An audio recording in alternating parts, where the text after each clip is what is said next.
Salam sejahtera. Perkenalkan, saya Rahman Ramadan. Kebetulan saya mahasiswa jurusan IT di Universitas Widyatama Bandung. Pada video ini saya membahas tentang sistem operasi. Di antaranya yaitu kedudukan sistem operasi, fungsi sistem operasi, sejarah, dan fasilitas juga tipe-tipe sistem operasi. Singkatnya, sistem operasi adalah media penghubung antara komputer dengan pengguna komputer atau user. Secara lebih spesifik, sistem ini dapat didefinisikan sebagai berikut.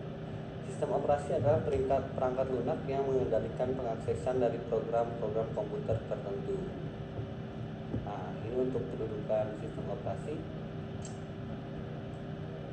Sistem operasi sebagai extended machine atau virtual machine. Sistem operasi sebagai extended machine berfungsi sebagai berikut. Yang pertama, memberi abstraksi mesin tingkat tinggi yang lebih sederhana dan menyembunyikan kerumitan perangkat keras.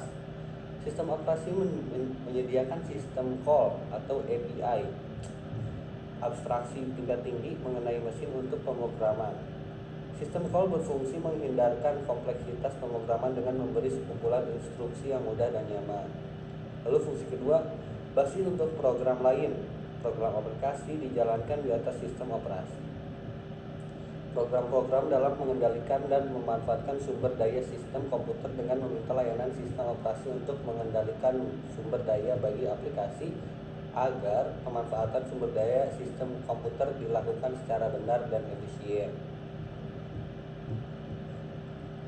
Lalu sistem operasi sebagai resource manager. Konsep sistem operasi sebagai hal yang utama bagi user dengan hubungannya yang sesuatu, yaitu pandangan top down.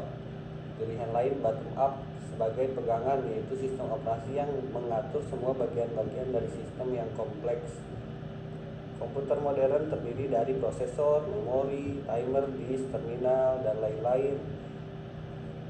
Dalam pilihan alternatif, job dari sistem operasi yaitu menyediakan untuk perintah dan alokasi controller dari prosesor, memori, dan peralatan input-output, diantaranya jenis-jenis program yang persaingan untuk input-output. Lanjut, fasilitas-fasilitas dalam sistem operasi ada penjadwalan, debugging, pengendalian input dan output, counting, terjemahan, storage, dan pengolahan data. Nah, ada beberapa tipe sistem operasi, yaitu yang pertama ada batch system. Processing membutuhkan program, data, dan sistem perintah yang serasi untuk menyampaikan secara bersama-sama dalam bentuk job. Ini contoh yang batch. Lalu multi-programming operating system, eksekusi program secara konkuren yang mempunyai potensial. Lalu time sharing. Dalam sistem operasi ini, CPU dibutuhkan dengan beberapa terminal, lalu dihubungkan untuk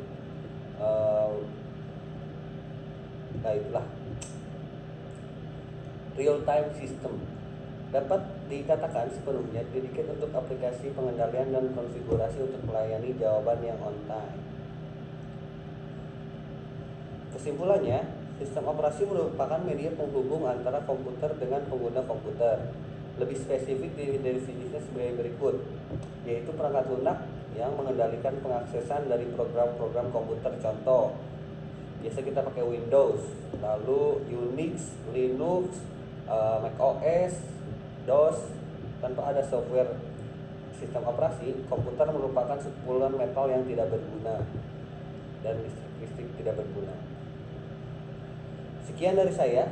Apabila ada pertanyaan, silakan tulis di kolom komentar.